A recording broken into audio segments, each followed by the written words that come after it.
nila sa akin, binabawi na nila ang mga nauna nilang sinabi at kwento. Gusto lang po namin mag-recant po, ma'am, at para mabinabawi na po namin yung mga unang salaysay namin.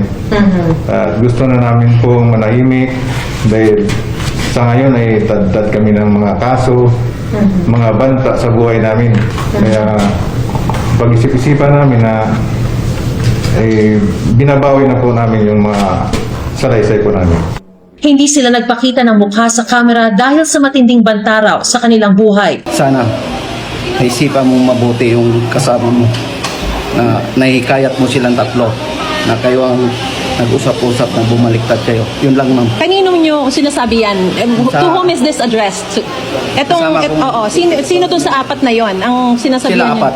Silang apat? Yes po. Oo. So hindi totoo na meron gusto pang sumunod? Hindi po. Sila Oo. lang po yung nagdesisyon na Yung sinasabi niya na may financial assistance na binigay sa inyo, in-offer sa inyo, hindi totoo yun? Hindi po. Wala po. Pero ngayon, may ino-offer sa inyo? Ano yung sinasabi mo Mayroon na pong in-offer sa amin para sa kabila po. para bumaliktad? Yes po. Magkano? Yun po, 20 to 25 million po. Per person? Yes po, ma'am.